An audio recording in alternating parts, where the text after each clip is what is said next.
All right, folks, welcome back to Guitar Radio Show. Our next guest, Peter Gabriel, calls the Emperor of the Bottom End. To list everyone he's played with in his career, in his long storied career, would take the entire time that we have today. So I don't want to do that, but we will touch on some of that stuff. He has a new record. It's called Bringing It Down to the Bass.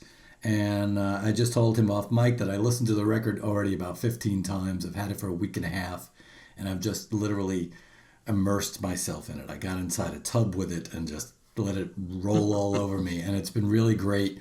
I say it's lush, it's wonderfully rude, it's delicious, it's inspirational, and beautiful. He's embarking on a tour with Beat, featuring Adrian Belew, Steve Vai, and Danny Carey, performing the music of King Crimson, of which he had a lot to do with. Please welcome to the show, Mr. Tony Levin. How are you, sir? I'm very well, thank you. You caught me in Los Angeles and rehearsing. Yeah. As we speak, the Beat Tour hasn't started yet, and we're putting it together, rehearsing pretty hard every day. Cool. And at the same time, I'm kind of gearing up for the release of my album, which happens to be the same day as the tour starts. I know, that's September wild. 12th. Yeah. That is wild. It's a funny, not a funny thing, but it's an interesting thing. Album release, usually you just devote yourself to that and you're immersed in it. In a way, it's good for me to be immersed in the King Crimson music of the 80s with these wonderful players to take me away from the obsession with my own album. But I'm very happy to talk about it. I think a lot of my album, and I'm so glad you like it. Yeah. But I'm hour-wise, most hours of the day, I'm practicing the music of King Crimson to do this tour, which we call the Beat Tour. Yeah. So we'll talk about both. Yeah, absolutely. I know this is probably I probably already know the answer to this, but I imagine there won't be any of the music from the new record being played by Beat. That's correct. Okay. Yeah, we're playing King Crimson music of the 80s. I wasn't sure until we got together and started rehearsing whether we would bring in a song of each guy or something like that. We could have, but no, we didn't. Okay. So it's just those three records. It's going to be Discipline, Three of a Perfect Pair, right? And Beat. Oh, and Beat. Yeah, Beat was in the middle. You've done your homework. You know the stuff. Yeah. Well, don't quiz me on it, but those are three albums, and there's a lot of material on it. At this point, we're practicing it all to see what fits, what works for the show. We can't fit it all by any means into one show, but we haven't decided. Yeah. I'm asked a lot, what songs are you going to do? And I kind of wish I knew, because it would now on my practicing. But we're practicing them all. Could you imagine doing all three albums in a row? That would be insane. Yeah, we'll just take all night. It would, yeah. That's hog heaven right there. I should also mention that this new record, which comes out on the 12th, it's going to be available in double vinyl, CD, Blu-ray, and digital streaming. The Blu-ray will feature Dolby Atmos, high-res audio. So that's really important for those of you that real audiophiles out there that really want to, once again, immerse yourself in it. And, this another cool thing about this record, this is not an earbud record, ladies and gentlemen. This is a headphone record. There's a huge difference for those of you out there listening. You really, really should listen to this with headphones because there's a lot going on. There was a lot paid attention to as far as the mix and what was coming in and what was going out. And I have particular songs that I want to ask about. So it's really, like I said, it's very lush. It really, really is. Yeah. I want to add to what you said, because you mentioned the vinyl, that it's all coming out September 13th, 12th, 13th, except for the vinyl, which is sometime later this year. It needs to be manufactured. There's that issue. Yeah. Vinyl's a hassle when it comes to that stuff. And while I'm saying about the mentioning the vinyl, an important ingredient in this, it wasn't just the music. I mean, the title says it all. It's about the bass. But I'm a photographer also, and I wanted to really do some creative portraits of each of the basses used, which is a lot of basses on different tracks. And so I insisted, the poor record label, they're very kind, Flatiron Recordings. From the beginning, I said, I want a considerable booklet, not only in the vinyl, what I'm any artist that matches that 12-inch square thing. Yeah. That's great. But also in the CD package. So it is accompanied with my kind of thoughts and some prose about the PROSE prose about the basses, and also portraits, interesting ones of them flying through the air and stuff like that. Trying to, in my photographic way, express some of what the basses mean to me in our relationship, me and those basses. That's cool. That's really, really cool. I know in the past you've done photo journals of past tours and stuff like that. Will you be doing that with the Beat Tour? Yeah, I just started a couple days ago with the first one from rehearsals. Typically, from rehearsals, not there's a bunch of stuff to show, but not every day because it's exactly the same every day, day after day. So I'm going to do about one a week through the rehearsals. I'm about halfway to having enough good photos for the next one. But then once we're on the road, I'll try to do it daily. I haven't done a tour this intense and long. It's 65 shows in almost straight. So do I have the 2 or 3 hours every night on the bus to Photoshop to go through my 100 photos of that day? I'm going to have 6,500 photos at the end, by December. So maybe I won't do it daily, but I do like to show each of the venues and show each of the audiences. I haven't worked out yet technically how I'm going to shoot it, but I love giving the audience a chance to see what they look like to those of us on stage, because the audience is a big, however it looks and the lighting is, the audience, the vibe of the audience is a big part of the show. It's kind of what gets us there every night and gets us through it. And since I started having a web page back in the 90s, I've found that kind of resonates, that we agree, the fans and the people who visit my webpage and I agree that it's a cool thing to show what they like, and if possible to get a picture of the band and the audience in one picture. So I'll endeavor, I haven't sorted it all out yet, but on this tour, but I'll endeavor to shoot that in my road diary every day. That's cool. That's very cool. Before we jump into the actual record to talk about that, I had a question about your past that I was really curious about as I really delved into. You play on probably 3/4 of my record collection. So, and some of my favorite all-time records. And I'm curious to know your relationship with Steve Gadd, who is really just, such a musical drummer. You've known him since Rochester, from the Rochester days, right? That's when you guys met at Eastman, right? Right, we went to school together. Yeah, music school. Now later on, and it's always fascinating when I see that these two incredible talents that keep crossing each other and keep meeting along the way to their career as they go on to all this greatness. When like for example with Still Crazy After All These Years, the Paul Simon record, was it just happenstance that you guys worked together, or was it Steve saying, "Hey, bring this cat in," or you saying, "Hey, bring that cat in," or was it the producer just happenstance? Well, in those days, I could spend the whole hour talking just about Steve Gadd and things we've done together. But in those days, in the 70s and 80s, in the New York studio scene, if you could call it that, producers like Phil Ramone, a great producer, would have their kind of go-to rhythm section. Didn't mean they always used them, but a lot of producers did that. And so the sessions Steve and I did, we did a lot of sessions, especially in the 70s, both of us, separately and together.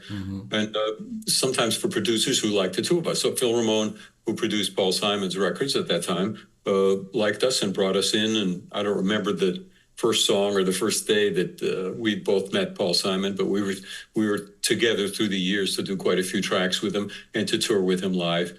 Bringing in was mainly due to Phil Ramone, the producer, a great producer, by the way. Great producer. He's passed away now. Yeah. What he did with Billy Joel, just amazing, astounding what he did with that band. Yeah. So I had gone to school with Steve, and luckily when I went to Eastman School of Music, I was a classical player. So I played a little jazz, but not much. And how lucky was I that Steve was in school, and none of the classical bass players cared to do gigs, jazz gigs. So I was sort of the only guy in town in school to accompany this guy, Steve Gadd, doing doing jazz gigs, and it was a great education for me. In a way, he mentored quietly and very patiently mentored me while I tried to get the feel of jazz, which I did not have when I went into school. And ironically, later after we graduated, Steve went in the army and I didn't.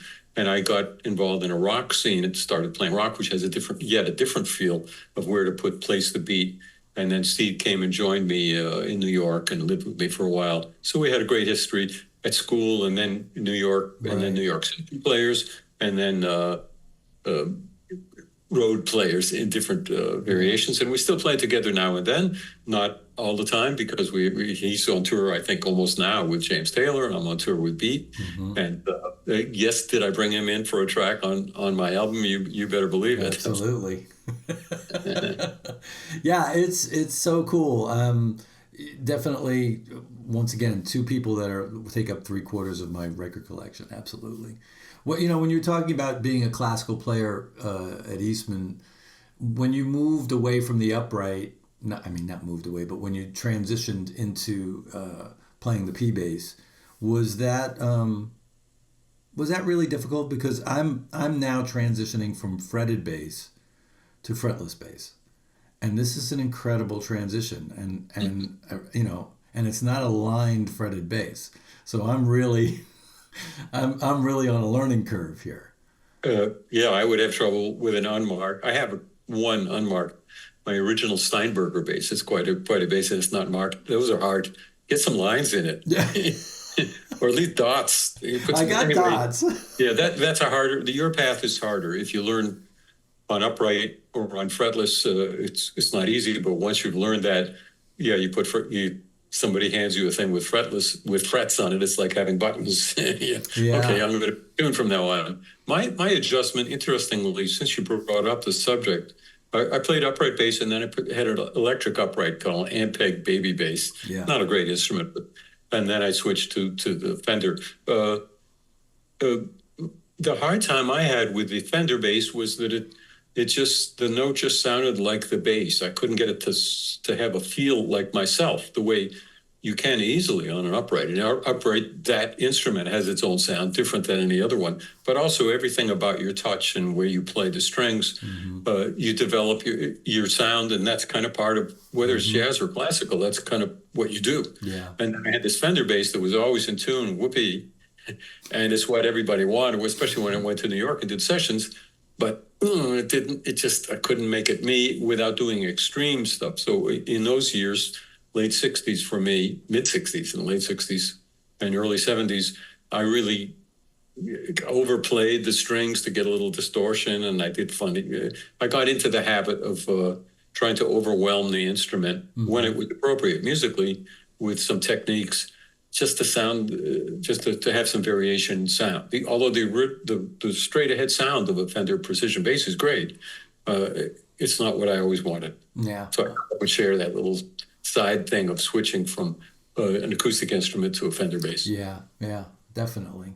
Yeah, it's a learning curve, without a doubt. I'm learning a lot, and it's great because it's really getting me to adjust my pitch, and making sure, it's helping me a lot with pitch. So that's really good. Yeah. So this record, bringing it down to the bass, after listening to it as many times as I have, would you consider it a concept record in a way? Typically, you're making music. You don't think about the genre or the concept of it. I'll tell you this: I had over the last years, because I tour a lot and just didn't have the time to finish the album. I've been writing the material over years. Over the last years, as I tried to start to get a sense of what is this album, because I had a lot of tracks, way more than I needed or wanted. And I narrowed it down by taking some out, some of the longer ones. And it got to feel like it's about the bass in bass sound, bass techniques. That's not all that's on it by any means, but that was kind of the beginning of a lot of the pieces on it. So I thought, I'll focus. I'll take the pieces that's the focus, and it's not the case of every song on the album. There's big exceptions, but generally, like the title, it's about the bass, and I knew I was going to accompany with photographs. So that's kind of was my thinking about the. I wasn't thinking, oh, here's a concept about the bass. I kind of went through my pieces Right. and chose the ones that were bass, not even bass centric, but that the bass had an unusual thing to it, the sound or the technique, like I said, or just the bass line is what started it off. Sometimes a good bass line is, for me, it's enough. I Oh really yeah. like a good bass line. The guitar joins in, and then you got to get good players. Yeah. That's totally crucial. Yeah. And then you get a good piece. And by the way, the main thing about about the album, after a while, became to me not that it's about the bass, but the players that I brought in. As I got more of my favorite players to come in, I decided from the beginning not to use the same rhythm section for the whole album the way I normally would do, and that's fine. But I decided each piece, as it gets to be what it is from my home recording, my demo parts of each part, I decided, well, in my dreams, who's the drummer of the wonderful drummers I know? Who's the guy that would come in and surprise me and do that I want to hear his playing on that. And I indulged myself, and I got 7 different drummers, great drum playing on different tracks. And indeed, it did surprise me, and it was a fun part of the project. So to me, after a while, that became the main thing I enjoyed about the record, is the quality of not just the drummers, but guitar players and keyboard players too, but the quality of the players on the album is, I think, the main thing about it. Yeah, and I think that lends to the. I mean, it's an incredibly diverse record, but at the same time, there's this common thread. I think you're the common thread that runs through the record that's kind of tying it all together. Yeah, it's there's. Can I just jump around? I want to jump around at different tracks. Jump all you want. Like Nobody's heard the thing, so yeah, I can't wait for everybody to hear this, man. It's so Me too. good. The Bungee Bass song. First off, I saw that David Torn was on there, and I was like, "Oh, I'm in." I'm hearing David Torn with Tony Levin. This is gonna be killer, as it has in the past, and that was really. And it's funny because since I listened to the record like 2 or 3 times a day, it's been I vacillate between what songs I like that day and which ones I'm like, oh, I want to hear that again. So Bungee Bass is one of those right now. Oh God, what's the hang on, I have it here. Oh God. And I wanted to ask you about this as well. Oh yeah, Espressoville. Those 2 tracks are like, I'm like, they're fighting with each other right now as like my top 2 favorite tracks. When these started out as riffs, and then they just blossomed into something else, or how did that work for you?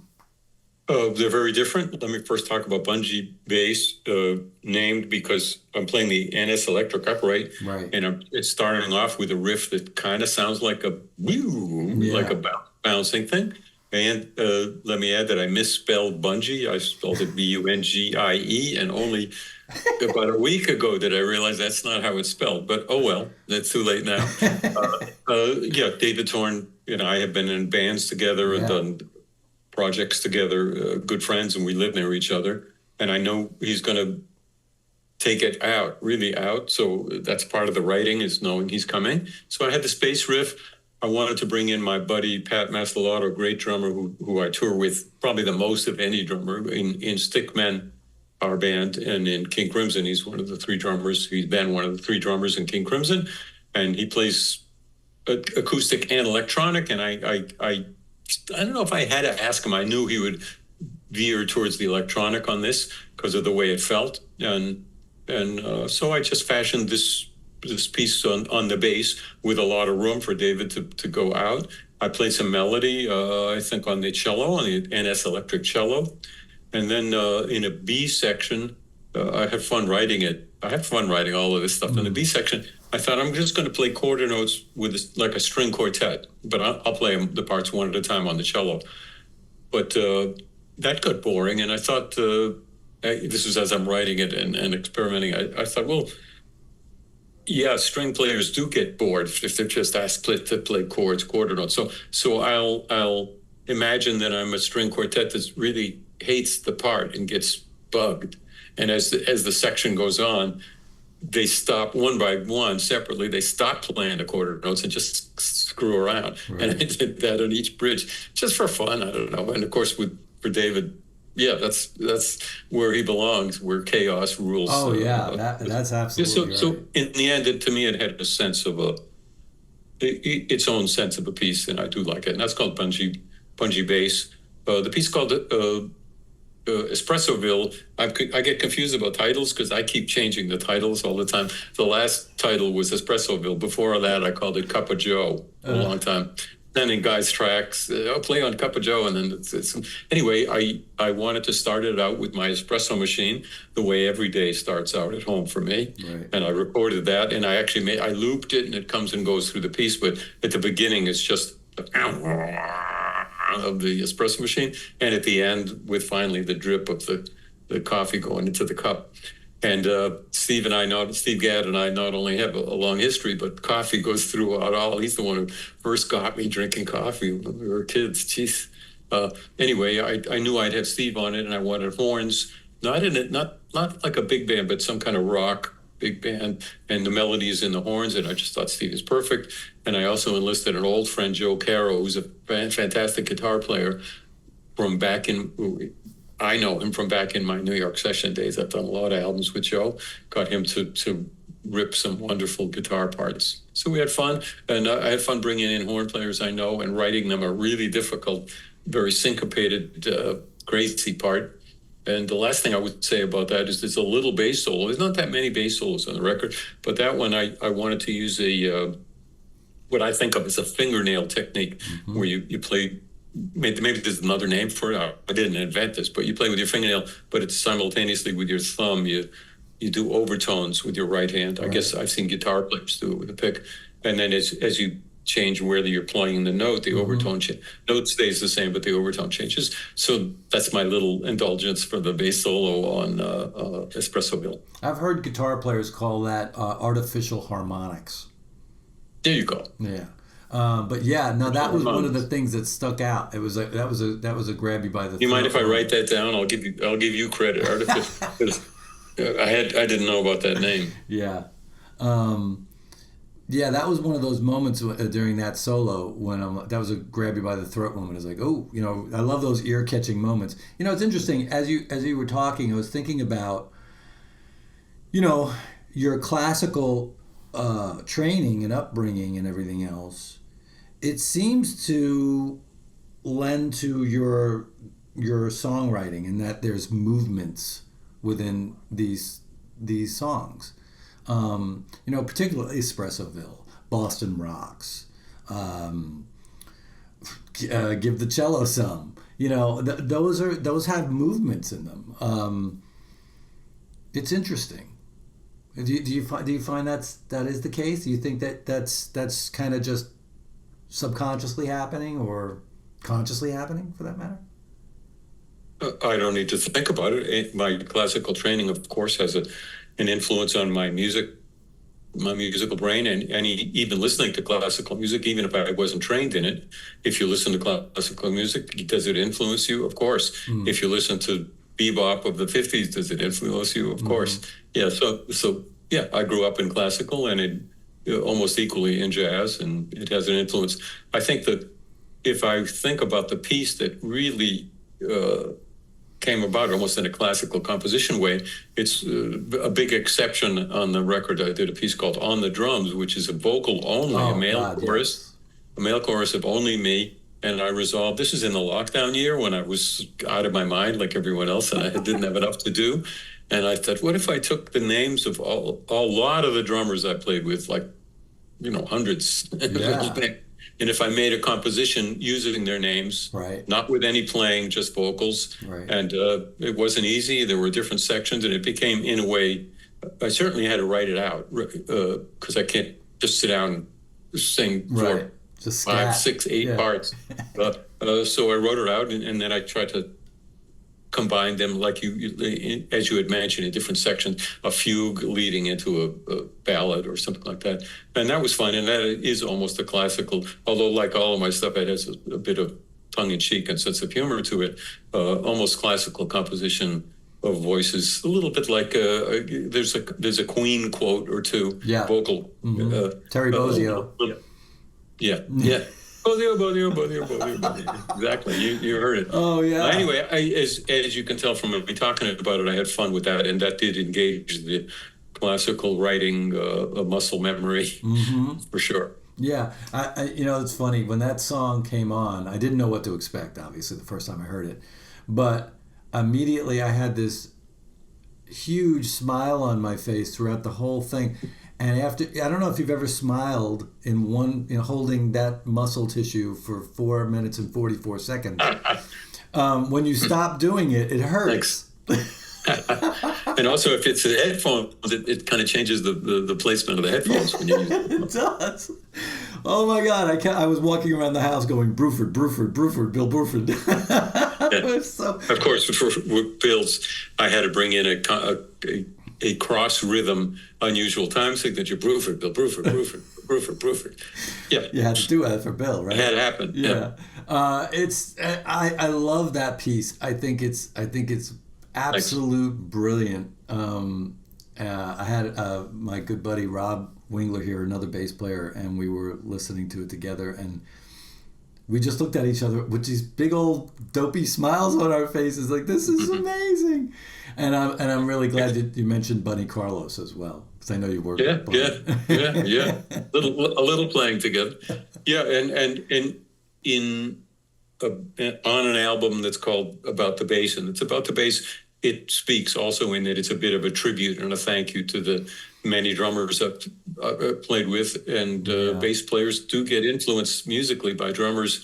It's a part of one's education. We talked about Steve Gadd, but I've been helped along in my abilities by many of these drummers, and so in a way, it's a testament to that and a thank you. Yeah, you were mentioning earlier how the bass line can really be, in most cases, and certainly on this record, can be the impetus for everything, And I kept on thinking, when you said that, I kept on thinking about Motown and how those rhythm sections were, I don't know how many babies were conceived to Motown rhythm sections over the years. But it's so true that, you hear that type of bass line, or you hear that drummer and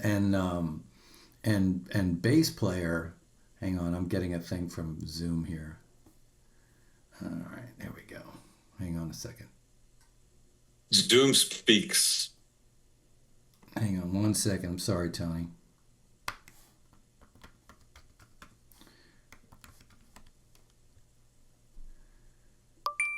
There we go. Fantastic. Sorry about that. There we go. So, I think about that and I go, wow,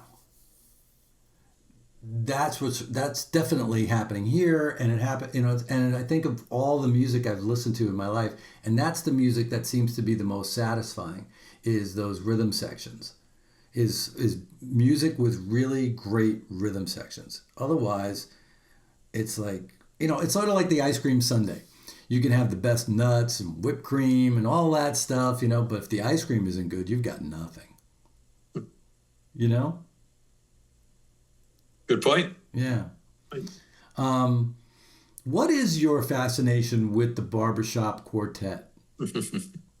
Okay, there's a Barbershop Quartet on the album, and doesn't belong, but it works. With 14 tracks, I don't mind having some exceptions. So I had a barbershop quartet back in high school, and then fast forwarding when I met Peter Gabriel and in recording in 1976, recording his first album. One of the pieces I suggested, hey, Peter, maybe a barbershop quartet intro to this would be cool. And even better, we got to do that live. So in 77, 78, we're singing one barbershop quartet. So it's a wonderful form, very American form and of quartet, of a certain way of voicing, and I like it. I didn't intend to. It wasn't my thought that, oh, I need a barbershop quartet on my album. It wasn't that at all. But when one has something one wants to express and you have an album coming out, and sometimes you think, well, maybe I can express this on the album. And I had a poem about the experience some of us old folks loved of turning over your LP, of going to side B, and that feeling of not only physically getting out of your chair, but just turning it over, and it could be anything. You just don't know what's going to happen. It kind of changes everything. So that little thing, there was a poem about that, and I thought, you know what, it would make a good barbershop quartet. And then I recorded that, and that was fun. And then he broke the very stringent rules of barbershop quartet. You don't have a bass solo in the middle. I broke the rule, and I had just a short little fretless bass solo in the middle because I can. Because you can. That's right. It's your record. You can do whatever the hell you want. Yeah, not a very good purist. I love that. I think that's great. And once again, talking about harmonies and pitch, that really was like inspiring to me. And it's something I've always wanted to try and do. I am a vocalist, but I've never been able to do that. So it's something that I really want to try now that I've really kind of delved into it. Boston rocks. You originally hail from Massachusetts. I'm from Boston, yes. Yeah. And I kept on waiting for somebody to yell out for you to yell out in their WBCN, Yeah. I love what you put in there. You put these lines from JFK in there, and borrowed some lines from him. Yeah. Well, first of all, I go so far back that BCN was a classical station when I grew up. Was it really? Yeah, I think that's what my memory is. I hope I'm right about that. But anyway, I had this really a bass line and a riff that I really liked. Actually, frankly, I presented it to Stickman, and we did an instrumental version of it a long time ago. And I said, guys, that's great, but really, the real I'm going to have my version of this coming out later about Boston rocks, and I wanted to express how it's kind of a hard-edged city, especially about sports themes, and at the same time, it's a very intellectual city with a lot of universities and history. It's a historic place for the U.S. It's a very old city, and I want to combine those into one piece. So it's rock hard, and bring back my Boston accent, rock hard from Harvard Yard. That's wicked. And then it goes kind of prog for in the bridge for a bit, and very easy to do with the Chapman stick that I play with counter lines and cross rhythms. And I wrote sort of a poem which borrows a bit from JFK speeches about Boston. So I feel really good about the piece. And I almost from the beginning, I thought if I could bring in Mike Portnoy, my rhythm section buddy from Liquid Tension Experiment and who plays in Dream Theater, that would rock. And guitar, Earl Slick. I mean, he rocks out so hard. Yeah. I just envisioned how he's gonna just kind of go with this, and he did. And I was sure I had to be in the studio with him when he did that, just for myself, just to enjoy that. So I got Earl and Mike playing on the same track probably for the first time, and I feel good with the way it rocks out. Oh, it's great. And Earl, like you said, Earl is astounding. Just a great player. Great player. Yeah, we had played together on a few David Bowie albums and on John Lennon's Double Fantasy. Right, yeah. And that's some amazing playing. You're on the bass on "I'm Losing You," right? Yeah. Yeah, and Earl, I know Earl's on there. That song, wow, still holds up. You know how certain music doesn't age? For sure. That's one of those songs that does not age for some reason. Yeah, from my point, I don't really go back and listen to stuff a lot. I probably would if I wasn't busy doing music and having to do homework and music coming up. So I don't really spend a lot of time going back, but of course I remember a lot of the pieces I played on, and that's a very special one for sure. And another great producer that you worked with there. He was great. Jack. I love Jack Douglas. Jack Douglas, sure. Yeah.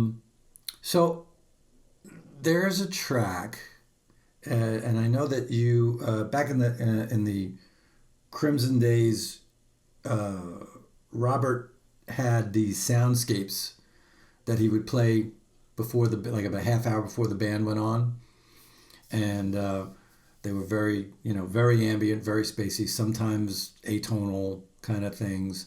Um, and I know that he a couple of times, or did he? I don't know how often, but he asked you to go out there and play You're right. against those soundscapes.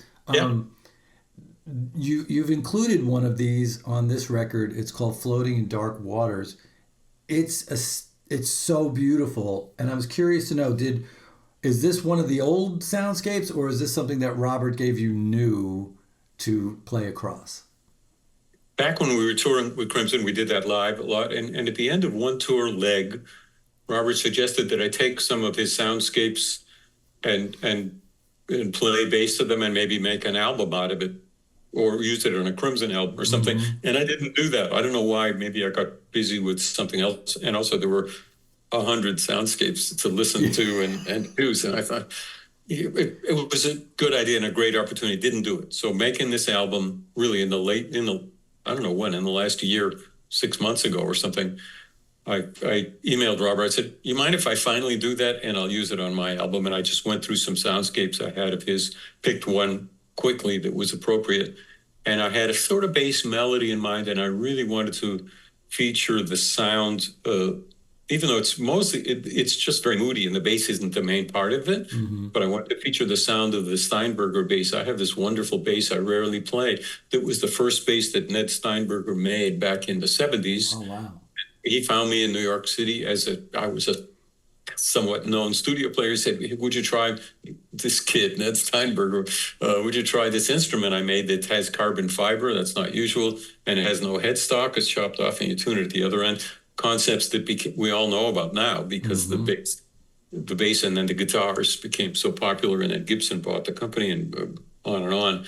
But so I have that first bass, which is fretless, and it has its own sound, almost like an upright, but it's electric, and that's what I played on that piece. So I really wanted to use the opportunity that there's so much space, even though he's playing ambient stuff. There's a lot of space, or it's very spatial. So you're really going to have the feel of this very special instrument. And I intended it as a duet, but then I kind of went into time near the end. I don't play even too much in it, and it's not a long piece. But when I went into time, I thought, well, my good buddy Jerry Marotta is so musical. He's a drummer, but he plays percussion, so I'll just have him play just a little percussion on it. So it ended up being sort of a trio. Yeah, it worked out really well. So it was an old soundscape from the past. Yes, I don't remember from where. I listened to a lot of it. I just grabbed that one. I don't know where I got it, and Robert hasn't told me. He probably wouldn't know either. Yeah, but it's Robert, that's for sure. Yeah, that's amazing. I love that.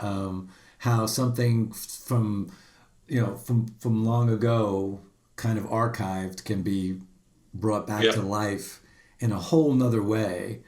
Absolutely. That's beautiful. I love that. And we both appreciate how you've mentioned before the classic music that doesn't get old and Motown.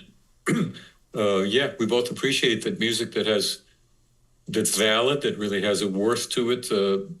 It might go out of style in a way, but it stays valid, and it still has the ability to move us and to connect to us when we hear it. Absolutely. Yeah, I think that's the key word, validity to it all. Yeah, absolutely.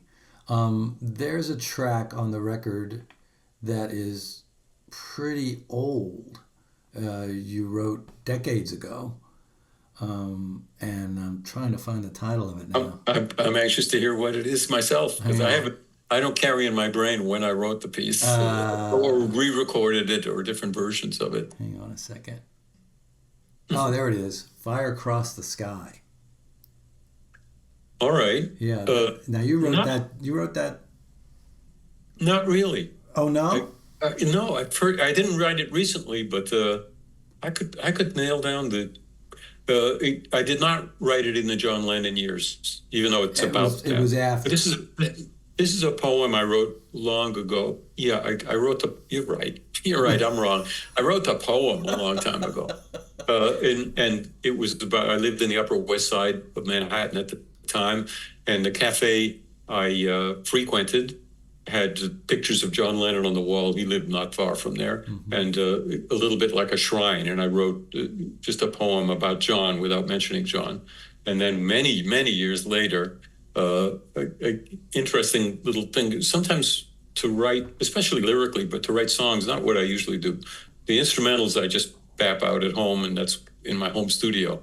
But sometimes I'll go on a writing trip to get away from home and just put myself in a different environment. So on one of those trips, I was in Berlin at an Airbnb just to write, and I had my Chapman stick only, no amp or anything, and I came up with this piece, and I thought, wow, that poem would fit really well into it. And so that's where it was written, I'm guessing, still quite a while ago, maybe 6-7 years ago. Mm-hmm. It feels like it's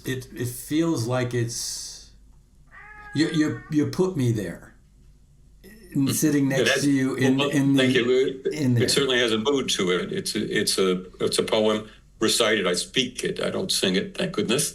And just a Chapman stick, but I overdubbed a few Chapman sticks to get the. Anyway, it's a few. The Chapman stick has the ability. I hear guys play amazing, like 2 or 3 players at once, and it's great.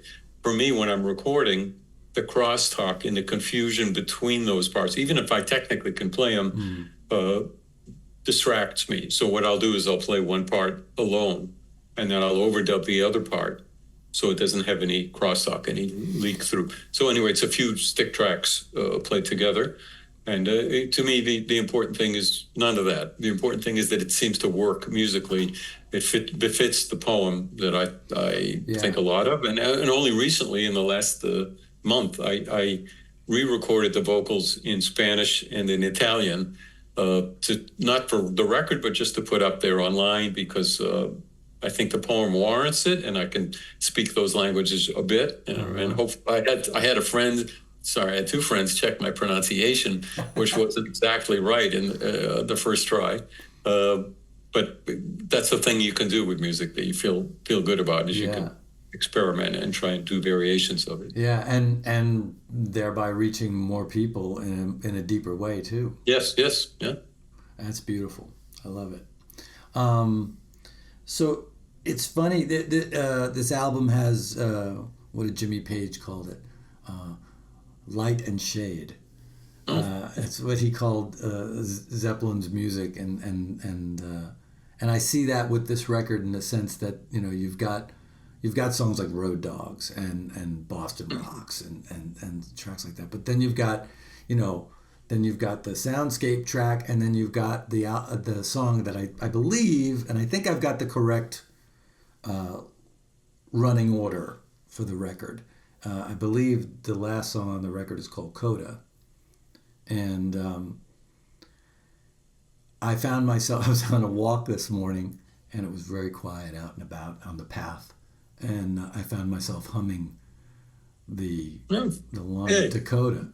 To me, that's the rubber stamp of, okay, that's a good melody.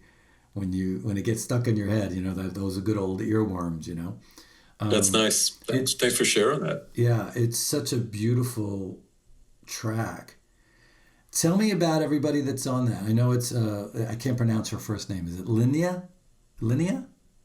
Yeah, Linnea Olsen. Linnea. Okay. Yeah, it's very, I envisioned a very simple piece called Coda, but to end the album, an album about bass. Yep. And my first thought was the end. It's interesting to me that I screwed this up. I wanted to end with a bowed bass major triad.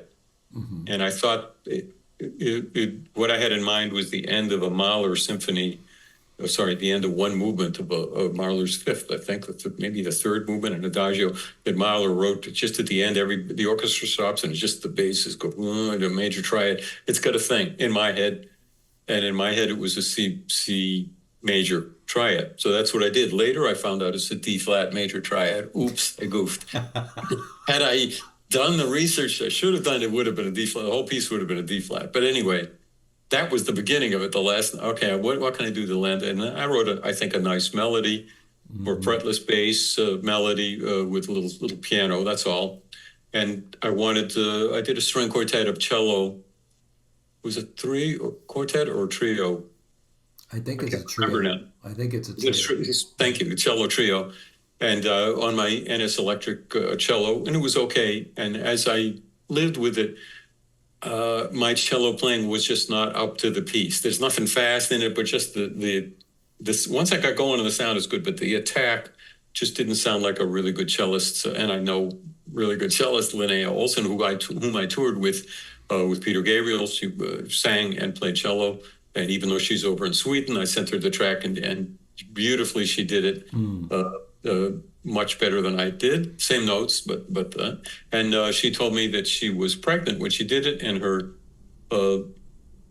child to be, who's a kid now, because this was a year ago or so, was there, and so I decided in the credits to credit her child also, who was in some way a little part of that track. Absolutely. Wow, that's fantastic. What a great... Yeah, I don't think I told anybody that story. Oh, thank you so much for sharing that. That's fantastic. I love that. Wow. Yeah, I want to interject, because we don't have a lot more time, and I want to talk a little bit about this tour. Yeah, let's do it. I love talking about the album. I could do that all day, but I want to be sure I covered how excited we are about this Beat tour. Yeah, we're rehearsing our butts off, and for me to have Steve Vai playing these Robert Fripp guitar parts and adding Steve Vai stuff to it is super. That would be special enough on its own. Yeah.